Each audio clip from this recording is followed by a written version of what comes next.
Hello बच्चों, आप लोग कैसे? आई होप आप लोग अच्छे होंगे। तो आज हम पढ़ने वाले केमिस्ट्री में जो कि ऑक्सीडेशन नंबर ज्ञात करना है। ठीक है, तो चलिए आप लोग वीडियो में बने रहेंगे। हमें पूर्ण विश्वास है कि आप लोग वीडियो में बने रहेंगे। ठीक है, क्योंकि जो भी आता है पढ़ने के लिए ही आता है, ना कि इधर उधर देखने के लिए। ठीक है, तो यहाँ पे देखे ना इधर उधर, पढ़ाई पे ध्यान दीजिए। चलिए स्टार्ट करते हैं। तो आज हम देखेंगे ऑक्सीडेशन नंबर की। हाँ, ऑक्सीडेशन नंबर कैसे ज्ञात करते हैं, और ये जो है अति महत्वपूर्ण है। क्या है? अति महत्वपूर्ण है।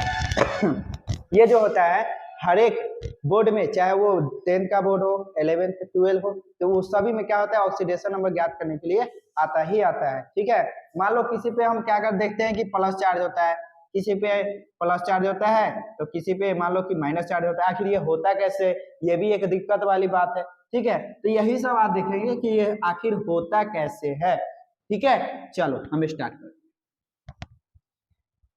हैं। एक ध्यान दीजिएगा, एक रिडॉक्स होता है, और रिडॉक्स से जो बना होता है, एक बना होता है रिडक्शन, रिडक्शन और प्लस में ऑक्सीडेशन। क्या बना होता है? ऑक्सीडेशन। रिडक्शन बोले तो अवकरण, अवकरण, और दूसरा क्या बनेगा? प्लस में ऑक्सीकरण, ऑक्सीकरण। ठीक है, नेक्स्ट है, क्या है? नेक्स्ट है, इसको हम उपचयन, अपचयन बोल सकते हैं। अपचयन, और दूसरा हम क्या बोल सकते हैं? उपचयन। क्या बोल सकते हैं? उपचयन। याद रखिएगा, क्या बोलेंगे? उपचयन। ठीक है, चलो तो पहला हम देख लेते हैं कि रिडक्शन और ऑक्सीडेशन किसे कहते हैं। तो पहला हम देख लेते हैं ऑक्सीडेशन के बारे में। किसके बारे में? ऑक्सीडेशन। ठीक है, ऑक्सीडेशन तो वे तत्व जो इलेक्ट्रॉन को क्या करता है? दान करता है। क्या करेगा? दान करता है। ठीक है, वो क्या कहलाएगा? ऑक्सीडेशन। ठीक है, या आप चयन बोल सकते हो, उपचयन, सॉरी। ठीक है, यानी कि इसमें क्या होगा? इलेक्ट्रॉन की हानि होगी। क्या होगी? इलेक्ट्रॉन की हानि होगी। ठीक है, जैसे में मान लो कि एक कोई तत्व है और इसमें क्या कर रहे हैं? एक इलेक्ट्रॉन हम निकाल रहे हैं, तो क्या हो जाएगा? ए प्लस में इलेक्ट्रॉन। आपको पता है कि जितना बाहरी कक्ष में इलेक्ट्रॉन की संख्या होती है, उतना ही क्या होता है? नाभिक में प्रोटॉन की संख्या होती है। जितना आपके पास 2 रुपया का सिक्का है, उतना ही कितना रुपया का सिक्का है? तो 1 रुपया का सिक्का है। यदि 1 रुपया का सिक्का में से एक सिक्का खर्च कर दिया, तो आपके पास टोटल 9 सिक्का बच गया 1 रुपया का। लेकिन 2 रुपया का सिक्का जैस का तैस है, तो 2 रुपया की सिक्का को मानोगे प्रोटॉन, 1 रुपया की सिक्का को मानोगे इलेक्ट्रॉन। तो प्रोटॉन की संख्या ज्यादा है, इलेक्ट्रॉन की संख्या कम है, इसलिए क्या हो गया? प्लस चार्ज आ गया। ठीक है, चलो अब मान लो कि ए प्लस है, उसमें से एक और इलेक्ट्रॉन निकाल देते, क्या हो गया? ए प्लस 2 और प्लस में इलेक्ट्रॉन। नेक्स्ट है हमारा ए प्लस है, ए प्लस 2 3 इलेक्ट्रॉन निकाल है। ठीक है, कितना इलेक्ट्रॉन निकालना है? 3। तो ए प्लस 2 है और इसमें से एक और इलेक्ट्रॉन निकाले, तो कितना हो गया? प्लस 3 या प्लस में 3 इलेक्ट्रॉन। ये हो गया। ठीक है, ये हो गया। आप लोग इसको नोट करेंगे। मान लो कि हम सोडियम क्या ले रहे हैं? सोडियम। इसमें से एक इलेक्ट्रॉन निकालना है, तो इसमें क्या हो जाएगा? Na प्लस और प्लस में इलेक्ट्रॉन। इसमें मान लो कि हम कैल्शियम ले रहे हैं, कैल्शियम, सॉरी और भी कोई ले लेते हैं। हाँ चलो, कैल्शियम ही ले लिए। तो इसमें से क्या हुआ कि एक इलेक्ट्रॉन हम निकाले, तो क्या आ जाएगा? Ca प्लस और प्लस में इलेक्ट्रॉन। तो ये जो क्रिया हो रही है, यही क्रिया क्या कहलाएगी? तो उपचयन। क्या कहलाएगी? उपचयन क्रिया। ठीक है, यानी इलेक्ट्रॉन को क्या करेगा? निकाल कर दान करेगा, तो क्या करेगा? तो वो क्या कहलाएगा? उपचयन क्रिया। क्या कहलाएगी? उपचयन क्रिया। ठीक है, इसको स्क्रीनशॉट लीजिए या तो नोट कीजिए, जल्दी से पॉज करके नोट कीजिए। नेक्स्ट है हमारा अवकरण। क्या है?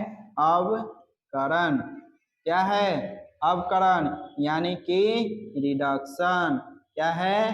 रिडक्शन, यानी कि इसमें देखो एक उस पे प्लस चार्ज है, एक इलेक्ट्रॉन और ग्रहण करा रहे, तो इस पे ये हो जाता है जैस का तैस, यानी इलेक्ट्रॉन की संख्या और प्रोटॉन की संख्या क्या होती है? बराबर हो जाती है। ठीक है, इस पे मान लो कि एक इलेक्ट्रॉन, अभी प्रोटॉन और इलेक्ट्रॉन की संख्या क्या है? बराबर है। तो इस पे हम क्या करते हैं? एक इलेक्ट्रॉन और ग्रहण कराते हैं, तो इसमें क्या हो जाता है? एक इलेक्ट्रॉन और दिए, तो इलेक्ट्रॉन की संख्या बढ़ गई प्रोटॉन की संख्या से, तो इस पे कौन सा चार्ज आएगा?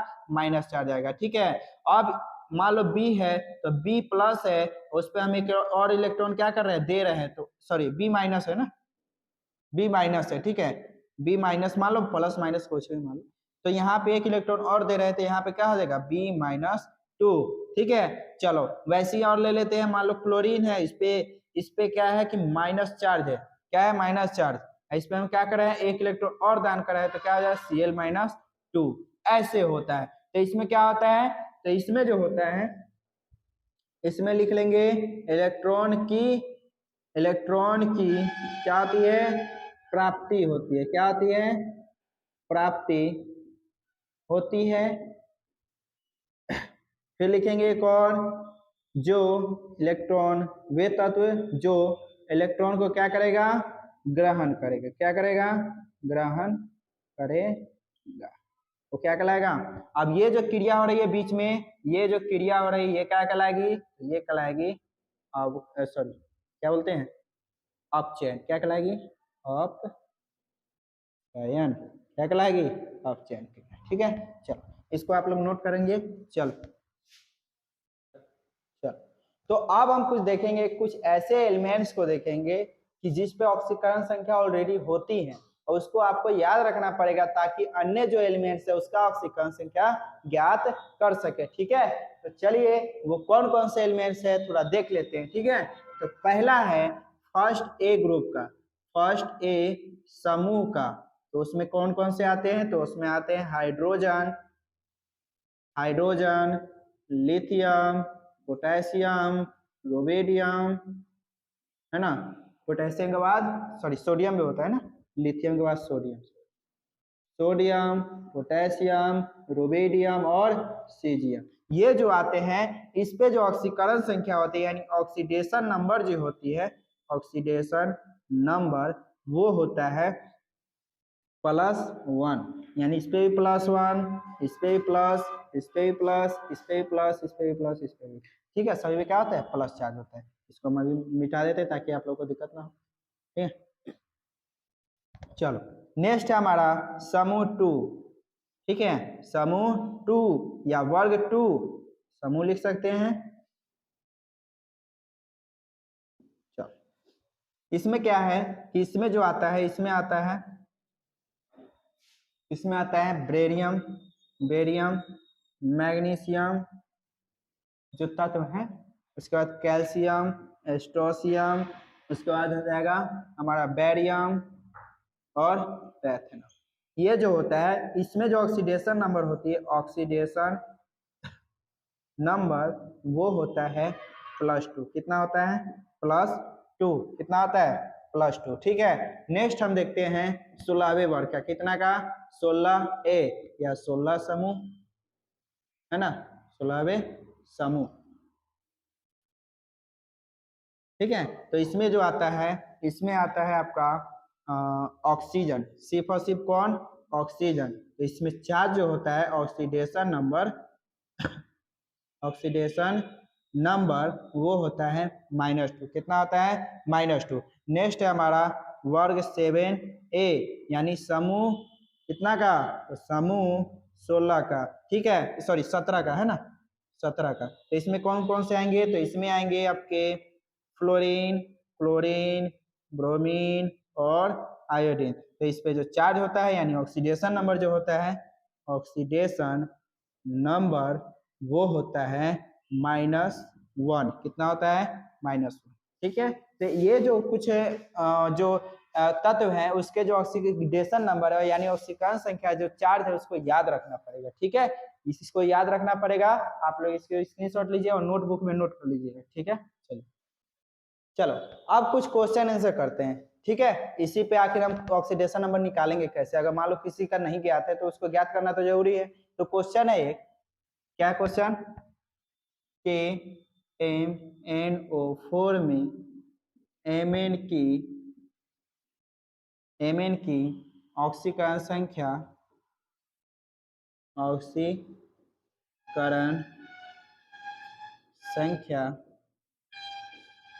ज्ञात कीजिए, क्या कीजिए, ज्ञात कीजिए, ठीक है, क्या कीजिए, ज्ञात कीजिए।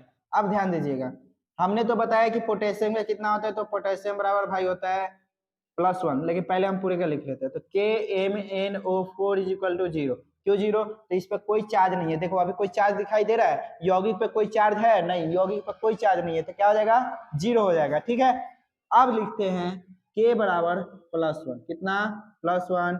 फिर Mn बराबर नहीं है तो कुछ, तो X लिख लेते हैं। और ऑक्सीजन बराबर कितना बताए थे? तो -2 है, इंटू में कितना है? 4। देखो यहाँ पे कितना ऑक्सीजन है? 4, तो यहाँ पे क्या हो जाएगा? -8। अब इसी को हम फार्मूला मानेंगे तो क्या हो जाएगा? तो +1 इंटू में x इंटू में -8 बराबर क्या? 0। ठीक है, ये बराबर 0। तो यहाँ पे क्या हो गया? -1 घटाएंगे इसमें, तो x - 7 इज इक्वल टू 0, तो x इज इक्वल टू +7। यानी कि Mn पे जो ऑक्सीकरण संख्या होती है कितना होता है? +7। ठीक है, चलो इसको होता है। नेक्स्ट हमारा दूसरा क्वेश्चन, कौन सा? दूसरा। K2Cr2O7 में Cr की यानी क्रोमियम की ऑक्सीकरण संख्या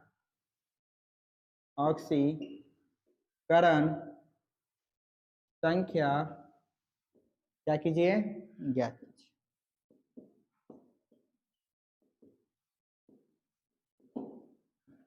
ठीक है, तो यहाँ पे लिखेंगे K2Cr2O7 इज इक्वल टू 0, क्योंकि इस पे कोई चार्ज नहीं है, इस यौगिक पे कोई चार्ज नहीं है। ठीक है, इस यौगिक पे कोई चार्ज नहीं है, तो यहाँ पे अब लिख दिया 0।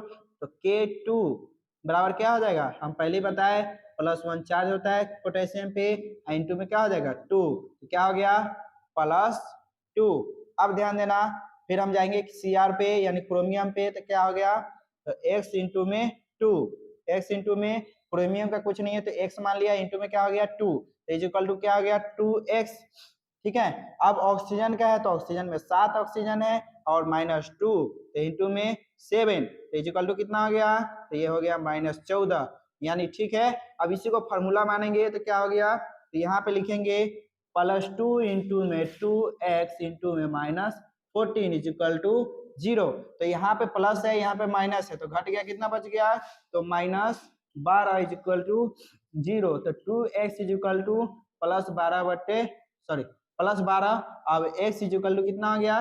+12 बाई में 2 इज इक्वल टू +6, यानी कि +6, यानी कि क्रोमियम में कितना चार्ज है? तो +6 चार्ज, ये निकल गया। ठीक है,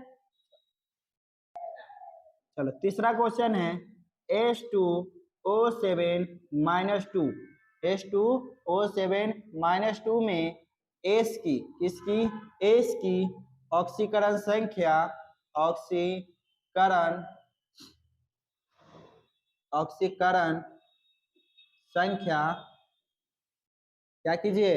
ज्ञात कीजिए, ज्ञात कीजिए। ठीक है, क्या कीजिए? ज्ञात कीजिए। तो यहाँ पे पूरे पे चार्ज दिखाई दे रहा है -2, पूरे यौगिक पे -2, तो क्या लिखेंगे?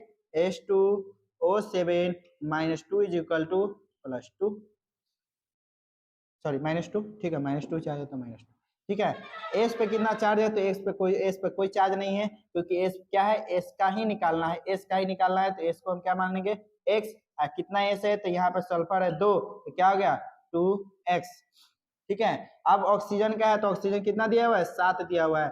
ठीक है, ऑक्सीजन 7 है तो क्या हो जाएगा? तो ऑक्सीजन 7 तो -2, ऑक्सीजन का परमाणु जो ऑक्सीडेशन नंबर कितना है? माइनस, तो यहाँ पे क्या हो गया? 7 इज इक्वल टू कितना हो गया? -14। ठीक है, अब इसी पे हम फार्मूला मानेंगे, इसी को फार्मूला मानेंगे तो क्या हो जाएगा?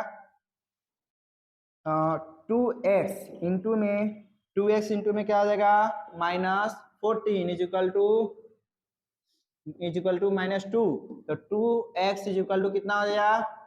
14 - 2, तो 2x इज इक्वल टू कितना हो गया? 12, तो x इज इक्वल टू कितना हो गया? 12/2, यानी कि +6, यानी कि क्या बोल सकते हैं? +6। इसको जो सल्फर पे है कितना चार्ज है? तो +6 चार्ज है, इसको आप लोग लिख लीजिएगा। ठीक है, चलो तो आज का वीडियो यहीं पे समाप्त करते हैं। चलिए, ये आई होप आप लोगों को ये वीडियो समझ आया होगा। थोड़ा सा अगर नहीं समझे तो थोड़ा बैक करके और देख लीजिए, बहुत ही अच्छे तरीके से समझाए हैं। ठीक है, चलो तो आज के लिए इतना ही। तो आप लोग अच्छे से पढ़िए, पढ़ाई लिखाई कीजिए, ताकि आप लोग अच्छे से कोई काम धाम कर सके अच्छे से, है ना। काम तो सब करता है, लेकिन काम अलग लेवल से कर पाइएगा। ठीक है, तो तब तक के लिए इजाजत दीजिए। जय हिंद, जय भारत।